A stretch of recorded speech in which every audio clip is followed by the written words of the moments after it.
కబుర్లు చెప్పడం, ఆచరించడం 2 విషయాలు మనం మన చుట్టుపక్కల లేదా మనలో కూడా గమనిస్తూ ఉండొచ్చు. అంటే కబుర్లు ఎక్కువ చెప్పగలగటం. అలాగే ఆచరణ చేయడం. ఈ 2 విషయాల్లో కొంతమంది కబుర్లు చెప్పడంలో ఎక్కువ ప్రావీణ్యత కలిగి ఉంటే, కొంతమంది నిశ్శబ్దంగా ఆచరించటం అనేదాన్ని చేస్తూ ఉంటారు. 2 కూడా ఒకచోటే ఉన్నప్పుడు చాలా బావుంటుంది. అంటే చెప్పింది చేయగలిగితే, ఏవైతే కబుర్లు చెప్పారో, ఆ కబుర్లు వాళ్ళ జీవితంలో అమలు చేయగలిగితే వాళ్ళు చాలా గొప్పవాళ్ళు అని మనం చెప్పుకోవాలి. సాధారణంగా అంటే ఒక కబుర్లు చెప్పడం అనే విషయం అంటే విశేషాలు చెప్పడం, లేదంటే ఎక్కువగా మాట్లాడడం, ఇటువంటి ఉన్న వ్యక్తుల దగ్గర మనము ఆచరణ తక్కువగా ఉన్నట్టుగా మనం కొంత పరిశీలన తర్వాత తెలుస్తుంది. అంటే అందుకే కబుర్లు చెప్పకు అనేది నువ్వు ఆచరించు అనే విషయాన్ని గుర్తు చేస్తూ ఉంటుంది. కబుర్లు చెప్పకు అంటే ఆచరించు అనే అర్థం వెనకొస్తూ ఉంటుంది. అంచేత కబుర్లు చెప్పడం అనేది ఎవరికైనా సాధ్యమైనటువంటి విషయం. అది చేస్తాను, ఇది చేస్తాను అని కబుర్లు చెప్పుకుంటూ ఉండొచ్చు. కానీ ఆచరించే క్రమంలో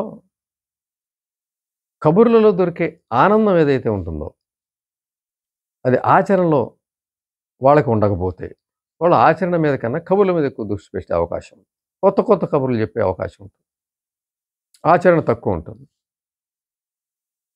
ఆ విధంగా కబుర్లు ఎక్కువై ఆచరణ తక్కువైనప్పుడు కేవలం కబుర్లే ఆనందకరంగా మారే అవకాశం ఉంది. కబుర్లు చెప్తాడు, కబుర్లు చెప్పుకుంటున్నాడు అనే ఒక పరిస్థితి వచ్చే అవకాశం ఉంటుంది. అంటే ఒక దండ కార్యక్రమంగా. ఎప్పుడు ఆచరించం. అంచేత 2 రకాలుగా మనం చూసుకుంటే, కబుర్లు చెబుతూ ఆచరించేవాళ్ళు కొంతమందుంటారు. ఏం చెప్తారో అదే చేస్తూ ఉంటారు. కొంతమంది అవే చెప్తారు, కబుర్లే చెప్తారు, కొంతమంది చెయ్యరు. వీళ్ళు ఎక్కువ మందుంటారు. అంటే కబుర్లు చెప్తూ చేసేవాళ్ళు తక్కువ మందుంటారు. కబుర్లు చెప్తూ చెప్పని వాళ్ళు ఎక్కువ మందుంటారు. అంచేత ఒక కబుర్లు అనే పదం నెగెటివ్‌గానే వాడడం జరుగుతుంది. ఊరికనే కబుర్లు చెప్పక అంటే ఆచరించు. నువ్వు ఆచరించట్లేదు. కబుర్లు ఎక్కువ చెప్తున్నావు. ఆచరణ తక్కువుంది అనేది గుర్తు చేయడమే అవుతుంది. కొంతమంది కబుర్లు చాలా తక్కువ చెప్తారు. ఆచరణ ఎక్కువ చేస్తారు. వాళ్ళు ఆచరించిన తర్వాతే మనకు తెలుస్తాయి. అప్పుడే మనం వాళ్ళని అడగాలి. అప్పుడు చెప్తారు దాని గురించి. ఆ రకమైన వ్యక్తులు కొంతమందుంటారు. మరో రకమైన వ్యక్తులు కబుర్లు చెప్పరు, పనులు చేయరు. రెండూ ఉండవు. సమాజంలోని మరొక ప్రత్యేకంగా వాళ్ళు నిశ్శబ్దమైన జీవితాన్ని అనుభవించడం మనం చూస్తాం చాలా మందిలో గూడా. వాళ్ళు గూడా ఉంటారు. ఈ 4 రకాల వర్గాలు ఉంటారు. ముఖ్యంగా కబుర్లు ఎక్కువ చెప్తున్నవాళ్ళు తక్కువ ఆచరిస్తున్నప్పుడు, ఎక్కువ మంది ఈ 4 వర్గాల్లోనూ గూడా ఎక్కువగా కబుర్లు చెప్పేవాళ్ళ గురించే మనం ఆలోచించినట్లయితే, ఆచరణ అనేది చాలా ముఖ్యమని తెలుసుకోవాల్సి ఉంటుంది. ఎందుకంటే కబుర్లు అనేది వ్యతిరేక పదంగా మారిన పరిస్థితి ఎందుకు అంటే, కబుర్లు చెప్పేవాళ్ళు పనులు చేయరు అని. ఎక్కువ మంది ఆ రకంగా కబుర్లు చెప్పే పరిస్థితి మనం సమాజంలో చూడొచ్చు. కాబట్టి అతిగా కబుర్లు చెప్పే విషయంలో వాటిని తగ్గించుకొని పనుల మీద అంటే ఏవైతే చెప్పారో అవి చేసే వాటి మీద దృష్టి పెట్టాల్సి ఉంటుంది. అంటే కబుర్లు వినడానికి బావుంటాయి. టైమ్ పాస్ అవుతుంది. చాలా చెప్పొచ్చు. ఊహలు చెప్పేయచ్చు, ఆలోచనలు చెప్పేయచ్చు, కలలు చెప్పేయచ్చు. అనుకున్నవన్నీ చెప్పేయచ్చు మనసులో. అది సులువే. ఓ చోట కూర్చొని కదలకుండా చెప్పేయచ్చు. కానీ వాటిని ఆచరించడం చాలా శ్రమించాల్సి ఉంటుంది. మనసు ఎప్పుడైతే ఈ కబుర్ల ఆనందంలో ఉంటే, ఆ ఆనందాన్ని కొనసాగించడానికి చూస్తుంది. దానికది ఆనందంగా ఉంటుంది. శ్రమ పడక్కర్లేదు. వచ్చిన ఆలోచనలో బయటపెట్టొచ్చు. అవసరమైతే ఆలోచన కొత్త కొత్తవి తెచ్చుకుండా బయటపెట్టొచ్చు. ఓ చోట కూర్చొని స్థిరంగా. కానీ అది ఆచరించేసరికి ఆ మనసుకే అది కష్టంగా ఉంటుంది. అంటే మళ్ళీ అదే కష్టపడాలి గదా! కష్టం అనేసరికి మనసు వెనకబడడం అనేది మనం 90% మందిలో గమనించవచ్చు. కష్టం అనేసరికి వెనకడుగేస్తాం. దాని మీద ఏదో కండిషన్ ఉండాలి. తప్పదనో, ఏదో కండిషన్ ఉంటేనే అప్పుడు కష్టానికి మనసు కూడా ముందుకెడుతుంది. కండిషన్ ఉండాలి. అంచేత ఆచరణ అనేది ఆచరించగలిగిన వాళ్ళకి సమాజంలో చాలా విలువ ఉండటం మనం చూడొచ్చు. ఎవరైతే ఆచరిస్తారో. అసలు తక్కువ కబుర్లు చెప్పి ఎక్కువగా ఆచరించేవాళ్ళు ఇందులో గొప్పవాళ్ళని చెప్పాలి మనం. అంటే నిశ్శబ్దంగా పనిచేస్తారు. ఆ పని ఫలితమే మాట్లాడుతుందన్నమాట. వాళ్ళు మాట్లాడక్కర్లా. వాళ్ళు తక్కువ మాట్లాడొచ్చు, ఎక్కువ పని చేయొచ్చు. ఆ పని ఫలితాలే మాట్లాడతాయి. అటువంటి వాళ్ళని గొప్పవాళ్ళుగా మనం మన చుట్టుపక్కలున్న పరిగణిస్తాం. అలాగే ఎక్కడున్నా మనం వాళ్ళని గొప్పవాళ్ళుగా భావిస్తాం. నిజంగా కబుర్లు చెప్పడం అనేది ఎవరికైనా సాధ్యమైనటువంటి విషయమే కాబట్టి అది చెప్పడం అనేది గొప్ప విషయం అని మనం ఏమీ అనుకోక్కర్లేదు. నిజంగా కబుర్లు ఎక్కువ చెప్పేవాళ్ళు నమ్మలేని పరిస్థితి కూడా ఉంటుంది. ఆచరణ తక్కువ ఉంటుంది కాబట్టి. రెండూ సమానంగా ఉండే వ్యక్తులు ఓకే.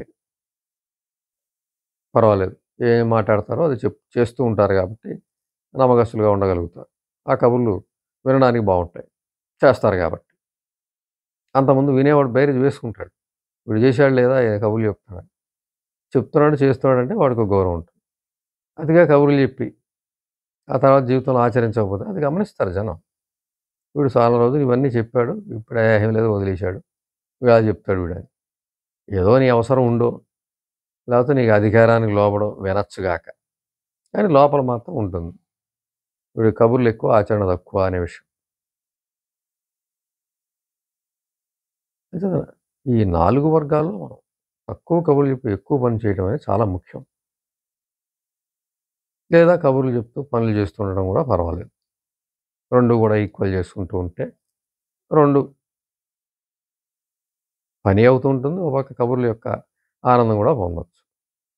ఎక్కువ కబుర్లు చెప్పి తక్కువ పని చేయడం అనేది చుట్టుపక్కల చూసేవాళ్ళకి కూడా చికాకు రప్పించేటువంటి విషయం. మరి 4 వర్గంలో వ్యక్తి ఉన్నాడు. అటు మాట్లాడు, ఇటు పని చేయడు. చాలా వెనకబడి ఉన్న పరిస్థితిలోనే ఉంటాడు. సరే, అతనికి అనేక మానసిక సమస్యలు ఉండొచ్చు.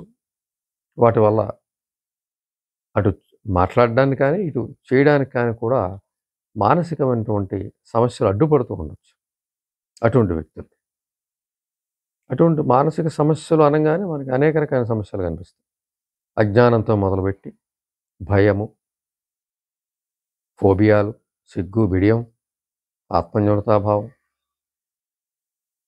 ఇవన్నీ కూడా ఉండొచ్చు. ఉంటాయి కూడా తప్పనిసరిగా. ప్రతి మానసిక సమస్య వరకు కొంత అజ్ఞానం ఉండడం అనేది సహజం. అయితే వారసత్వంగా వచ్చిన గుణాల వల్ల వాటి నుంచి బయటపడడానికి కొద్దిగా శ్రమించాల్సి వస్తుంది. శ్రమిస్తే బయటపడొచ్చు. అది బయటపడితే ఎలా బయటపడాలి అన్నట్లయితే ముందు సమస్యను గుర్తించడం అనేది ప్రధానం ఇక్కడ.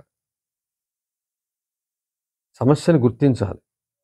ఆ 4గో రకం వ్యక్తి సమస్యను గుర్తించాలి. నేను మాట్లాడలేకపోతున్నాను, పని చేయలేకపోతున్నాను. 2 లేవు నా దగ్గర. జీవితంలో ఉదాసీనత కొనసాగుతుంది. కాబట్టి దీన్ని నేను మార్చుకోవాలి. ఈ సమస్య ఏదో సమస్య నాకు ఉన్నదన్నమాట అని ఆలోచిస్తే అప్పుడు సమస్య మరో ఆలోచన పెడితే సమస్య దొరుకుతుంది. దొరికిన తర్వాత దానికి ఏం చేయాలి? ప్రతిదానికి కూడా జీవితంలో మనకి జవాబు చెప్పగలిగితే సాహిత్యమే కాబట్టి పుస్తకాల వైపు వెళ్ళినట్లయితే ఆ పుస్తకాల్లో మనకి సమాధానం దొరుకుతుంది. వ్యక్తిత్వ వికాస సాహిత్యం ఉంది. ప్రతి సమస్యకు కూడా ఈ రోజున అనేక పుస్తకాలు అందుబాటులో ఉన్నాయి. అందులో ఎక్కడ నీ సమస్య ఉందో చూసుకొని అందులో ఏం చేయాలనేది కూడా ఉంటుంది. అప్పుడు దానికి సంబంధించిన కృషి చేస్తే పట్టుదలగా అప్పుడు ఆ సమస్య నుంచి బయటపడొచ్చు. కబుర్లు చెప్పొచ్చు, పనులు చేయొచ్చు. లేదా మానసిక సమస్యల ద్వారా మబ్బులు తొలగిపోతే ఎలాగైతే వెలుగు వస్తుందో అలాగే ఇవన్నీ అడ్డుపడినవన్నీ తీసేసామనుకో చక్కటి వెలుగు అంటే జ్ఞానం. వెలుగంటే జ్ఞానం. జ్ఞానం వచ్చినప్పుడు అన్నీ వస్తాయి. ఇప్పుడు కబుర్లు చెప్పొచ్చు, ఇటు పనులు చేయొచ్చు. కబుర్లు తక్కువ, పనులు ఎక్కువ చేయొచ్చు. అది ఆ ప్రయత్నాన్ని బట్టి, ఆ యొక్క శ్రమను బట్టి ఆ గుణం అలవడే అవకాశం ఉంటుంది. ఏమైనప్పటికి కూడా మానసిక సమస్యలు ఉంటే 2 తక్కువగా ఉంటాయని గుర్తిస్తున్నాం కాబట్టి, ఆ వ్యక్తులు తప్పనిసరిగా తమ సమస్యను గుర్తించి, తెలుసుకొని, వాటికి సంబంధించిన ఎలా పోతాయో తెలుసుకొని, వాటిని తొలగించుకున్నట్లయితే తప్పనిసరిగా జీవితంలో ముందుగా అభివృద్ధి సాధించొచ్చు. అప్పుడున్న ఆ ఉదాసీన జీవితం కన్నా కూడా ఉత్తమమైనటువంటి, ఉన్నతమైనటువంటి, ఉత్తేజమైనటువంటి జీవితంలోకి తప్పనిసరిగా వెళ్ళొచ్చు.